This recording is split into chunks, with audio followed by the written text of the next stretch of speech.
It's always a good idea to think about Jesus. I just find that that's typically good life advice, is to think about Jesus. And we see God's heart for the lonely lived out through Jesus' life.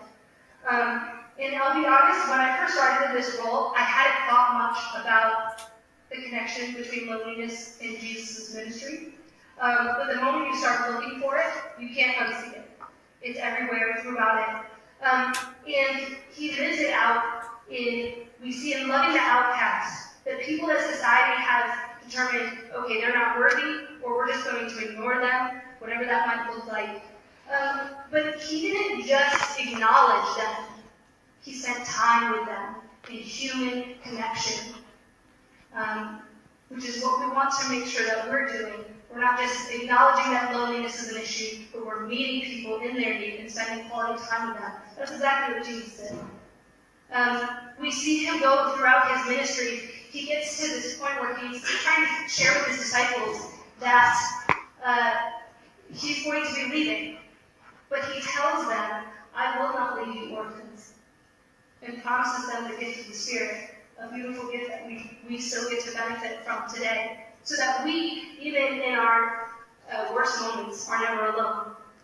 And then we see him get to the cross, and it's this beautiful moment where he sees his mother, and he sees John the Apostle, and he says, woman, behold your son. And then to John, behold your mother. And I just think it's so profound that while he's going through excruciating death on the cross, he takes time to live out that heart and sets his mother in a family. And I think it's easy to see, well, God is just a loving God. Jesus is just loving and compassion. And it's true, but I think he has such a heart for the lonely because he experienced it himself. And if you look throughout his ministry again, you see him personally experiencing it. You see him very early on in his ministry, having to spend 40 days alone in the wilderness. We had our 10 days of isolation, and that can be pretty hard for some of us. Although, let's be real, there are some of you here that are introverts, that 10 days was the best 10 days of your life. Hey, fair play to you. But I think even after 40 days, you would understand, or you would start to experience this horrible isolation and loneliness on a level that impacted not just your mental, but also your physical health. And throughout his ministry, just the nature of what he was here on earth to do, it was very isolating. And a lot of loneliness in that. Then once again, we return to the cross. And we know he says, my God, why have you forsaken me? And he experiences this level of loneliness that we can't even comprehend. Right? But it makes sense then. Why on the cross, in that moment, he sees his mother and says, no, I'm going to make sure that she's okay.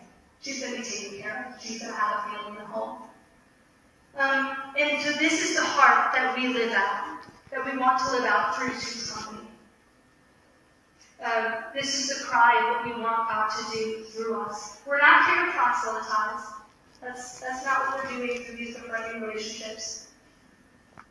But we are letting that love shine through us, that comfort that God can give, to show people that they don't need to be alone.